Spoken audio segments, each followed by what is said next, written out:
Uttarakhand Dehradun MBA रंगस्रंगै तंगना angel चाकमा बुथार जाकमानि कक इसा जाखा 2026-27 रां बिसिनि विधानसभानि बाजेट अधिवेशन तिनि मार्च दाननि 20 सालमारि फासाल कक तिसाका हास्तानि मन्त्री प्रफेसर डॉक्टर मानिक साहा महोदय गत 13 मार्च 2026 माननीय विधायक पालदांशु महोदय যে আমাদের প্রয়াত এঞ্জেল চাকমার বিষয়ে আমার দৃষ্টি আকর্ষণ করেছিলেন।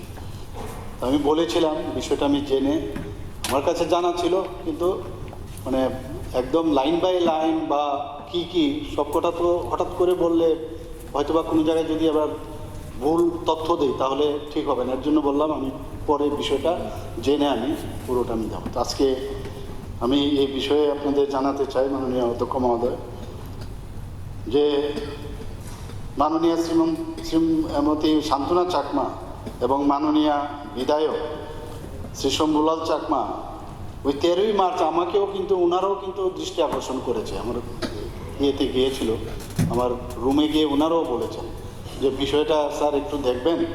আর ওনারা কিন্তু কন্টিনিউয়াস এই বিষয়ে ওনাদের ফ্যামিলিদের সাথে কিন্তু কন্টিনিউয়াস যুক্তও ছিলেন। না প্লিজ রুমে গিয়ে বললে একটা এখানে আপনি মেনশন করতে পারবেন। শুনুন না, হাউসের মধ্যে পল দাংশু স্থাপন করছে, বললে হিজ নেম উইল বি। আর বিষয়টা তো আরে ওই দিনই বলছি অ্যাসেম্বলির মধ্যে আমার রুম মানে কি, আমার তো বাড়ির রুম না, রুমে আর রিপোর্ট আমরা বিষয়টা তো বলতে পারে না। আরে তো যে কোনো জিনিস বাইরের থেকেও তো আসতে পারে, অনেক জিনিস রিপোর্ট আমরা করি না এখানে। তো সব কি বিধানসভার ভিতরেই সব কিছু হয় নাকি? বাইরের জিনিসও তো এখানে আলোচনা হয়।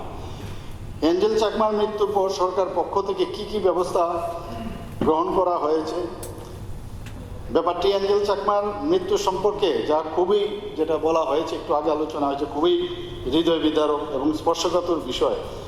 এবং আমরাও অনেক যে ব্যবস্থা নিয়েছি আজকে আমার যে এখানে আমি যে স্টেটমেন্ট দিচ্ছি এর মধ্যে আপনারা জানতে পারবেন।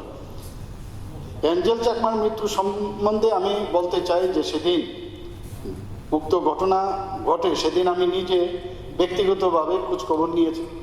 আমি ঘটনা ঘটার সাথে সাথে 29শে ডিসেম্বর 2025 তারিখে উত্তরাখণ্ডের মাননীয় মুখ্যমন্ত্রী শ্রী পুষ্কর সিং ধামির সাথে আমি কথা বলেছি। পরবর্তী সময়ে আবার উত্তরাখণ্ডের মাননীয় মুখ্যমন্ত্রী শ্রী পুষ্কর সিং ধামি মহোদয়ের সাথে যোগাযোগ করলে উনি আমায় আশ্বস্ত করে বলেন যে যারা এই ঘটনার সাথে যুক্ত রয়েছে তাদের বিরুদ্ধে কঠোর পদক্ষেপ গ্রহণ করা হবে, এমনকি যারা পলাতক রয়েছেন তাদেরও খুঁজে বের করার সমস্ত রকমের প্রয়াস উনি করবেন, সে আশ্বাস আমাকে দিয়েছেন। আমি আরও বলতে চাই যে গত 30শে ডিসেম্বর 2025 আমার নির্দেশ অনুসারে মাননীয় মন্ত্রী শান্তনা চাকমা মহোদয় এবং শ্রী টিঙ্কু রায় মহোদয় মাননীয় মন্ত্রী, ওনারা দুজনেই মাছমারাস্থিত এঞ্জেল চাকমার বাড়িতে যান এবং ওনার শোক সন্তপ্ত পরিজনদের সাথে দেখা করেন এবং রাজ্য সরকারের পক্ষ থেকে সমবেদনা জ্ঞাপন করেন। ওই দিনই ত্রিপুরা সরকারের পক্ষ থেকে 5 লক্ষ টাকা আর্থিক অনুদান এবং উত্তরাখণ্ড সরকারের পক্ষ থেকে 4,12,500 টাকা চেকের মাধ্যমে এঞ্জেল চাকমার পরিবারের হাতে তুলে দেওয়া হয়। পয়সাটা ইম্পর্টেন্ট না, কিন্তু যেহেতু এই ধরনের, কারণ পয়সা দিয়ে তো আর ফেরত পাওয়া যাবে না, কিন্তু আমাদের তরফ থেকে মনে হলো যে কিছুটা যদি আমরা যে সন্তপ্ত ফ্যামিলিকে যদি হেল্প করা যায়, সেই কারণেই আমরা যেরকম করেছি আমাদের সরকার, সেইভাবে উত্তরাখণ্ড সরকারও কিন্তু সেই কাজটা করেছে। আমি তাই এটা উল্লেখ করলাম এখানে। গত 14 জানুয়ারি 2026 আমি নন্দননগর স্থিত এঞ্জেল চাকমার বাড়িতে যাই এবং ওনার শোক সন্তপ্ত পরিজনদের সাথে দেখা করি। এর আগেও আমি যখন ওইদিকে ওনার বাড়ির এই দিকে যাচ্ছিলাম আমি নর্থে, তখন আমি খবর নিলাম যে উনি আছেন কিনা, তাহলে ওনার বাড়িতে যাব।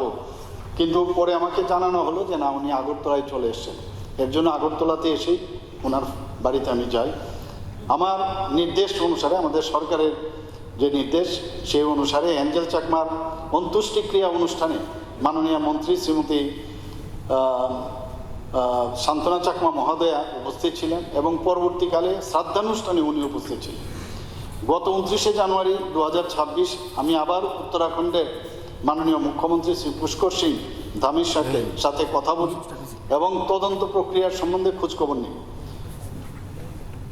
এই ঘটনা সম্পর্কে বিস্তারিতভাবে আমি বিধানসভায় বলতে চাই যে ঊনকোটি জেলার পেচারতোল থানার অন্তর্গত মাছমারার বাসিন্দা এঞ্জেল চাকমা, যার বয়স মাত্র 24 বছর, পিতা শ্রী তরুণ প্রসাদ চাকমা, বিএসএফে কর্মরত, বর্তমান ঠিকানা দেবরাম ঠাকুরপাড়া, বুজ্জংনগর থানা, পশ্চিম ত্রিপুরা, যিনি দেরাদুন উত্তরাখণ্ডের জিজ্ঞাসা university MBA master of business অ্যাডমিনিস্ট্রেশনে অধ্যয়নরত ছিলেন।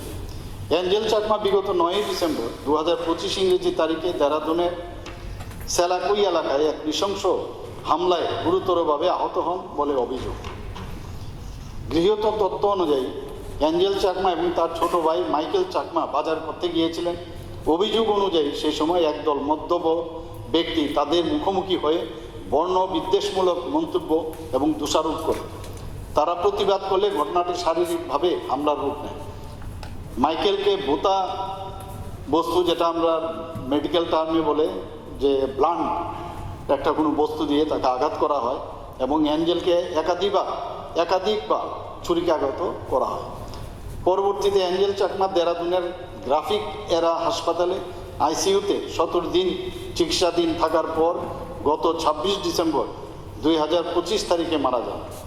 উক্ত ঘটনার পরিপ্রেক্ষিতে মাইকেল চাকমা একটি অভিযোগ দায়ের করেন, যেখানে তিনি উল্লেখ করেন যে গত 9/12/2025 তারিখে সন্ধ্যা প্রায় 6টা থেকে 7টার মধ্যে দেরাদুন জেলার সেলাকুই বাজারে তিনি ও তার ভাই এঞ্জেল চাকমা কিছু অজ্ঞাতনামা ব্যক্তির দ্বারা আক্রান্ত হন।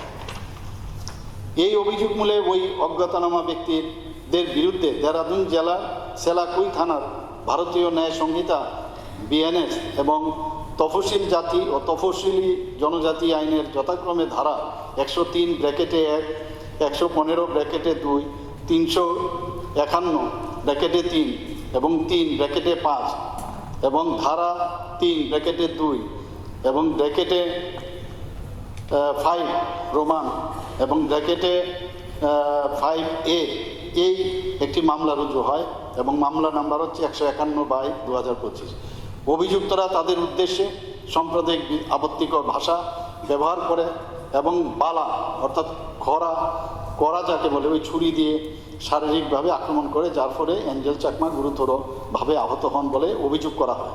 তাকে হাসপাতালে ভর্তি করা হয়, যেখানে চিকিৎসাধীন অবস্থায় তিনি মারা যান। পুলিশ ঘটনাস্থল পরিদর্শন করেছে, নিকটবর্তী দোকানদারদের জিজ্ঞাসাবাদ করেছেন, CCTV ফুটেজ পরীক্ষা করেছে এবং সন্দেহভাজনদের শনাক্ত করতে পেরেছে। পাশাপাশি পুলিশ সাক্ষী ও আক্রান্তদের বয়ান রেকর্ড করেছে এবং আনুষঙ্গিক চিকিৎসা সংক্রান্ত রিপোর্ট সংগ্রহ করেছে। এই ঘটনার সাথে জড়িত থাকার অভিযোগে পুলিশ মোট 5 জন অভিযুক্তকে গ্রেপ্তার করেছে, 3 জন প্রাপ্তবয়স্ক এবং 2 জন কিশোর।